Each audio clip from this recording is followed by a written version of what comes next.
फौज भी मेरी, मुल्क भी मेरा।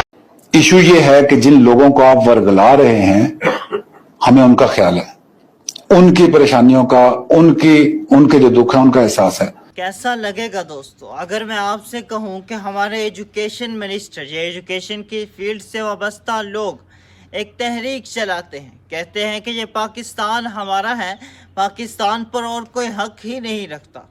कल को पाकिस्तानी पुलिस ये दावा करती है, कहती है पाकिस्तान हमारा है, इस पर कोई और इदारा हक ही नहीं रखता। समझ नहीं आती ये मुल्क है ये किसी के बाप की जहागीर, क्योंकि किसी मुल्क के इदारे तो होते हैं मगर इदारों का मुल्क नहीं होता। एक मुल्क की पॉलिटिकल पार्टियां तो होती हैं मगर किसी एक पॉलिटिकल पार्टी का मुल्क नहीं होता।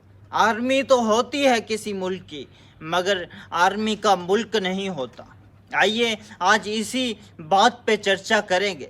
ये जो कुछ पॉलिटिकल लीडर ये कहने लग रहे हैं कि हमें ये मुल्क भी हमारा है, फ़ौज भी हमारी, और आर्मी भी ये कहने लगती है कि ये मुल्क हमारा है।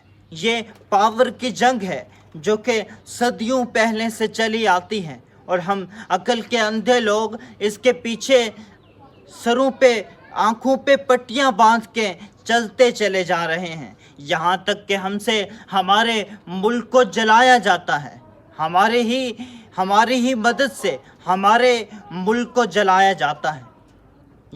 ये जो लोग दावा करते हैं कि ये मुल्क हमारा है, कभी आर्मी और कभी पॉलिटिकल पार्टियों के लीडर, तो आइए इनको एक्सपोज करते हैं और ये बतला देना चाहते हैं कि नहीं, मुल्क किसी एक का नहीं बल्कि सारों का होता है। मुल्क किसी इदारे का नहीं बल्कि इदारे मुल्क के होते हैं।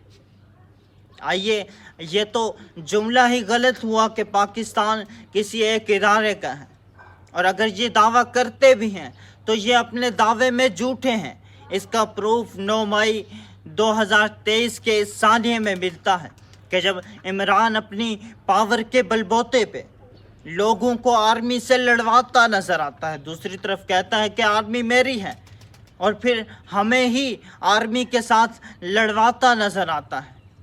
ये 9 मई का साना जब घरों को जलाया जाता है, तोड़ फोड़ की जाती है, ये तोड़ फोड़ का नहीं मालूम कि ये पीटीआई के सपोर्टर थे या फिर किसी प्रोपेगेंडे का हिस्सा, मगर थे तो पाकिस्तानी ही और पाकिस्तान को ही जलाया जा रहा था।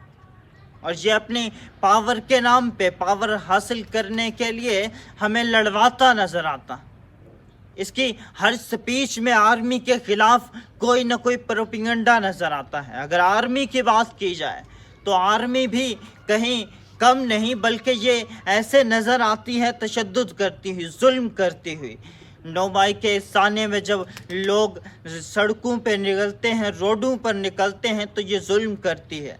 पाकिस्तानी बेटियों पे जुल्म किया जाता है, तो फिर कैसे आर्मी ये दावा कर सकती है कि हमें लोगों का एहसास है? नहीं, बल्कि हर इदारा और हर पॉलिटिकल लीडर पावर की भूखे हैं और ये पावर हासिल करने। यकीन कीजिए, मुझे तो हिस्ट्री के वो औराक याद आते हैं, इसे ये कंपैरिजन करते हैं आज की इस पाकिस्तान की हालत और उस तरफ बरसगीर की हिस्ट्री पर।